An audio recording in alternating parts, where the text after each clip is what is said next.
3 patrol cars rolled to a stop in front of my house, their lights washing my driveway in red and blue, while my neighbor stood a few feet away, phone raised, recording like she was finally getting proof. She looked confident, satisfied. What she didn't know was that by the end of the week, she'd be sitting across a desk in my command office, wishing she'd never made that call. Let me rewind, because none of this started with police lights. My name is Marcus, and at the time this happened, my life was already balanced on a tightrope. I wasn't just juggling a demanding career that required absolute professionalism at all times. I was also a parent, a spouse, and someone whose reputation mattered far beyond my own front yard.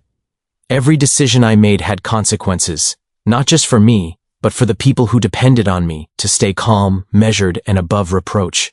That's why I didn't react the way my neighbor clearly expected. We lived in a quiet, well-maintained suburban neighborhood, the kind of place where lawns were trimmed on the same day every week, trash bins were brought in before sunset, and people waved politely but rarely lingered. On the surface, it was peaceful, predictable, but anyone who's lived in a neighborhood like that knows there's often an unspoken hierarchy, and sometimes someone decides they're in charge even when no one elected them. That someone, in this case, was my neighbor across the street. She moved in about 6 months before the incident. From the start, she stood out, not because she was loud or overtly rude, but because she paid attention to everything. She always seemed to be watching. If a car parked slightly off-center, she noticed. If someone left their garage door open too long, she noticed. If a delivery truck stopped for more than a few minutes, she noticed that too. At first, I brushed it off as someone adjusting to a new neighborhood. Some people like order. Some people like control. I had no intention of clashing with either. I kept my head down, focused on my routine, and treated her with the same polite distance I gave everyone else. But over time, the pattern became harder to ignore. She started leaving notes, never signed, always worded in a way that sounded official without actually being official.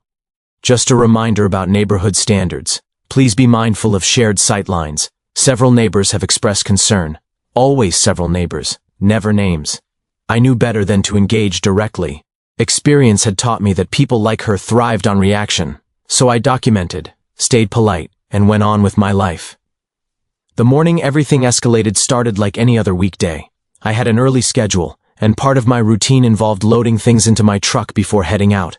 That morning, there was roadwork on our street, fresh asphalt, cones everywhere, limited space. To make things easier and keep the street clear, I pulled my truck slightly across the entrance of my own driveway. Not blocking the sidewalk, not blocking the road, just positioned so I could load quickly and move on. It was temporary, harmless, logical. I was halfway through loading when I noticed her standing at the edge of her driveway, phone already out. At first, she didn't say anything. She just recorded. Then she cleared her throat, loud enough to make sure I heard it. "You can't park like that," she said, her voice carrying that practiced tone people use when they believe they're enforcing rules rather than offering opinions. "It's my driveway," I replied calmly, not even turning fully toward her. "I'll be gone in a minute. That doesn't matter," she said. "It creates an unsafe situation." I paused and looked at her then. She was already angling her phone, making sure it captured both me and the truck. Her expression wasn't concern, it was anticipation. "I'm not blocking traffic," I said. "And I'm not staying." She shook her head slightly as if disappointed in me. "I've already documented this. You're being very intimidating right now." That word, intimidating, was the first red flag. I took a breath. "I'm loading my vehicle," I said evenly. "That's all." She stepped back, phone still recording. "I don't feel safe," she announced, loud enough for anyone nearby to hear. That's when I knew this wasn't about parking. She turned away from me, tapping her screen rapidly, and within seconds I heard her say, "Yes, I'd like to report threatening behavior." I didn't interrupt. I didn't argue. I didn't raise my voice. I finished loading, leaned against the truck, and waited. While she spoke, embellishing each sentence just enough to sound alarming, I noticed my kids watching from the front window. Their faces were pressed to the glass, confusion written all over them. That tightened something in my chest. But I kept my posture relaxed. No sudden movements, no gestures that could be misinterpreted. I'd learned long ago that optics matter, especially when someone is actively trying to shape a narrative. She ended the call and smiled, not at me, but at her phone screen. You didn't have to make this difficult, she said. I met her eyes. Neither did you, she scoffed. We'll let the police decide. 20 minutes later, the first patrol car arrived. Then another. Then a third. That's when things shifted from absurd to serious. As the officers stepped out, I put my hands where they could see them and greeted them calmly. The neighbor positioned herself a few feet away, phone raised again, narrating under her breath like she was live streaming a victory. He blocked his driveway aggressively, she said. I tried to reason with him, but he was very intimidating. I felt threatened. One of the officers glanced at the driveway, then at the truck, then at me. Sir, can you tell us what happened? I explained slowly and clearly. Roadwork, temporary parking, loading, no confrontation, no threats. The officers listened, asked a few clarifying questions, checked positions, checked the street. Meanwhile, she continued adding commentary. He's trained, you can tell. The way he stands, the way he looks at people. That was her second mistake. The officers exchanged a look. Subtle, professional, but unmistakable. Ma'am. One of them said, Did he say anything threatening to you? Well, not in so many words, she replied quickly. But intimidation isn't always verbal. Did he block your driveway or access? Another officer asked. No, but did he touch you? Of course not. Did he prevent you from leaving your property? Well, no, but each answer stripped a little more weight from her story. I stayed silent unless addressed directly. Calm. Cooperative. Exactly what she hadn't expected. Finally, one officer stepped aside with her to explain that parking in one's own driveway, even temporarily, wasn't a crime, and that calling emergency services required a legitimate safety concern. Her posture changed then, just slightly. The confidence wavered. But he intimidated me, she insisted. That has to count for something. The officer nodded. Politely. We've documented the call, he said. But at this time, there's no violation. She opened her mouth to argue again, then stopped. Her eyes flicked toward me, calculating. That's when she said, Fine, but this isn't over. She didn't realize that by making that statement, on camera, in front of officers, she'd just turned a baseless complaint into something else entirely.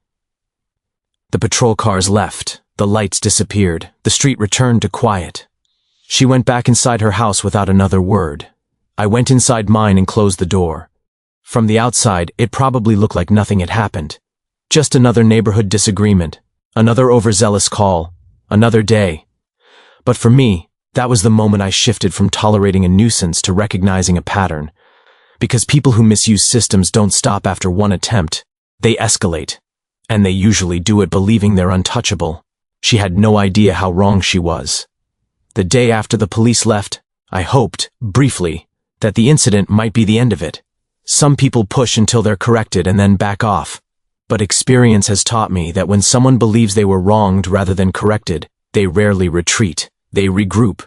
By mid-morning, I noticed her curtains shift across the street. Not open, not closed, just enough to watch. That same afternoon, a neatly folded note appeared in my mailbox. No stamp, no name, just a printed sheet of paper.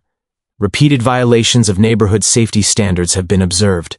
No date, no signature, no authority behind it, just implication. I didn't throw it away. I photographed it, slipped it into a folder, and went about my evening. Documentation isn't dramatic, but it's effective, and at that point I already knew this wasn't going to be a one-time situation. Over the next week, the pattern sharpened. Anytime my routine shifted even slightly, she appeared. If I left earlier than usual, she was outside watering plants that didn't need water. If a delivery truck stopped in front of my house, she filmed from her porch. If my kids played in the driveway, she watched from behind her window, phone occasionally raised, always angled just enough to be obvious. Then the complaints started. Not to me, to everyone else. The city received a call about a suspicious vehicle parked overnight. It was mine, parked legally, registered, in my driveway. The HOA received an email about aggressive behavior and military-style intimidation. There was no description of actions, just conclusions, emotional language, vague accusations. The kind designed to raise concern without providing facts. Local parking enforcement received a report about unsafe obstruction. No citation was issued, but the report existed, and that mattered. Each complaint by itself was nothing, but together they formed something else entirely. I started logging everything: dates, times, what I was doing, what she did, what was said, what was recorded. My security cameras, which had mostly been there for general safety, suddenly became invaluable. They didn't editorialize, they didn't exaggerate. They just showed reality, frame by frame. A few days later, I ran into one of the officers who had responded to the initial call while I was out running errands. He recognized me immediately. "Everything okay in your neighborhood?" he asked casually. "For now," I said. "Why?" He hesitated, then shrugged. "We've had a couple follow-up calls. Same address, similar complaints. That told me everything I needed to know." False reports weren't just an inconvenience, they were a misuse of public resources. And when someone keeps making them, it stops being a misunderstanding and starts becoming a pattern that systems are require. To look at. Still, I didn't confront her. Confrontation gives people like that energy. Instead, I let the process unfold. Her next move came sooner than expected. One afternoon, I received a notice requesting a formal statement regarding ongoing neighborhood disputes. The language was neutral, but the implication was clear. Someone was pushing the issue beyond casual complaints. I complied, calmly, in writing, with timestamps, photos, and video clips attached. Facts have a way of changing conversations. A few days later, she escalated again. This time, she didn't just call local services. She reached higher. She filed a complaint alleging that my presence created a hostile environment and that my background made neighbors feel unsafe. She used words like trained, aggressive posture, and implicit threat. What she didn't include were examples. Because there weren't any, that omission mattered. I was informed that the complaint had triggered an internal review, not because the accusations were strong, but because repeated allegations, even unfounded ones, have to be evaluated. That's how systems protect both the public and the accused. When I read through her statements, I noticed something important. She wasn't describing events, she was describing feelings, and she was doing it repeatedly, across different channels, using nearly identical language. That consistency wasn't helping her. It was helping me. I added the complaint to the folder. Then she made the mistake that changed everything. One morning, as I was pulling out of my driveway, fully within the lines, no obstructions, no rush, she stepped into the edge of the frame of my security camera, phone already recording. "Careful," she said loudly. "You're going to hit me." I stopped the vehicle completely. The engine idled. She hadn't been anywhere near the truck until she walked there on. "Purpose, you're threatening me," she continued, her voice projecting. "I need you to back up." I didn't move. I didn't speak. I simply turned off the engine. That moment, captured cleanly from two angles, was decisive. She backed away, made another call, and described the incident in a way that didn't match the footage at all. This time, when officers arrived, they reviewed the video on the spot. There was a pause, a longer one. "Ma'am," one officer said carefully, "this recording doesn't show what you described." She crossed her arms. "That camera doesn't capture how it felt." The officer nodded. "Feelings aren't evidence." That was the first time I saw her truly frustrated. She wasn't used to systems pushing back, but she didn't stop. Over the next 2 weeks, she filed more complaints. Noise, parking, conduct, always just vague enough to sound serious. Always just unsupported enough to fall apart under review. And every single one was logged. At that point, the situation crossed an internal threshold. Repeated, unfounded reports, consistent target, escalating claims, video evidence contradicting statements. That combination doesn't get ignored. I received a call requesting that I provide a complete timeline of interactions, not because I was in trouble, but because the volume of complaints had triggered a procedural review of the reporting itself. That was the moment the balance shifted. I sat down one evening and organized everything: footage, photos, notes, dates, copies of every written communication. I didn't add commentary. I didn't speculate on motives. I just presented facts. When you do that, you don't need to accuse anyone. The pattern speaks for itself. A few days later, I was informed that further action would be taken. Not publicly, not dramatically, quietly, formally.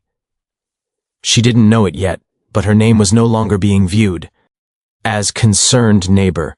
It was being viewed as a recurring source of unfounded reports, and that classification changes how every future complaint is handled. Still, she pushed. She sent one final message, longer than the others, more emotional, more accusatory. In it, she claimed I was using authority to intimidate civilians and suggested that my position gave me unfair protection. Ironically, that statement did more harm to her case than anything else she'd said, because it demonstrated intent, not concern, not confusion, intent. And once intent is documented, the matter stops being about a driveway. It becomes about abuse of process. That was when the decision was made to escalate the response, not outwardly, but procedurally. The next move wouldn't involve patrol cars. It would involve a formal summons, and she would not see it coming. The notification didn't come with sirens or raised voices.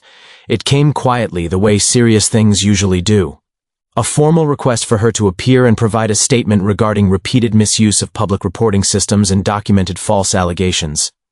No accusations in the wording, no conclusions. Just a requirement to show up and explain herself. From what I later learned, she laughed when she received it. She told a neighbor she was being harassed for standing up for safety.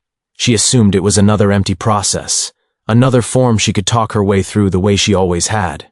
She believed the system existed to validate her, not to evaluate her.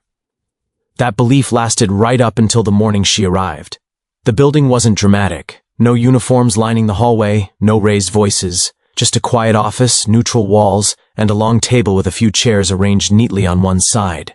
The kind of room designed for facts, not theatrics. She walked in confidently at first, chin up, shoulders squared, page, one in hand, as if she expected to record or document something for later use. That confidence faded slightly when she realized this wasn't a casual conversation. She was asked to sit. The process was explained calmly. She was there to address a pattern of reports that, when reviewed together, raised concerns about accuracy, consistency, and intent. She nodded along, arms crossed, occasionally shaking her head as if she couldn't believe she was even being asked to participate. Then the timeline came out. Not opinions, not interpretations. Dates, times, copies of her own statements, transcripts of calls, screenshots of emails, video stills pulled directly from recordings. Each item aligned with the next, forming a straight line she hadn't expected anyone to draw. She interrupted several times at first, correcting wording, challenging tone, questioning why her feelings weren't being treated as facts. Each time, she was reminded, politely, that this wasn't about how she felt. It was about what she reported versus what could be verified. When the footage of her stepping into the path of the vehicle was shown, the room went quiet. She leaned forward, eyes narrowing, then sat back again. "That angle is misleading," she said. The response was simple. "There are two angles." Her posture shifted. Subtly, but unmistakably. The conversation moved on to frequency.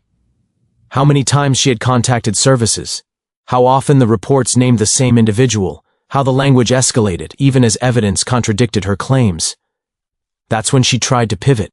She said she felt targeted, that she believed authority was being used against her, that she was the one who felt unsafe now. The response to that was careful, measured, and final. She was told that raising concerns is a right, repeatedly filing unsupported allegations is not, that the systems she'd used were designed to respond to real risks, and abusing them created problems far beyond a single neighborhood. Then she was informed of the outcome. No shouting, no threats, just consequences explained clearly, a formal warning placed on record, restrictions on future reporting without corroboration. And notice that further misuse would carry penalties she wouldn't be able to talk her way out of. The color drained from her face in stages. She asked if she could appeal. She was told how. She asked if this would go on her record. She was told what that meant. She asked who had decided all this. That was the moment she finally looked at me. Not as a target, not as an obstacle, but as someone she had completely misjudged. She didn't say anything else after that. She left the building quieter than she'd arrived. No phone raised, no commentary, no audience. The neighborhood changed after that, though not in any dramatic way. The notes stopped, the calls stopped, the watching stopped. Life returned to the calm rhythm it had before one person decided they were the rule book. I didn't celebrate, I didn't talk about it. I went back to my routine. Because the point was never to win. It was to stop something that never should have started. A few weeks later, I saw her outside again for first time in a while. She nodded once, stiffly, then went back inside. No words exchanged, none needed. Systems work best when they're respected, and when they aren't, they eventually correct the imbalance. All she had to do was let a parked truck go. Instead, she chose to turn a non-issue into a documented pattern, and patterns have consequences.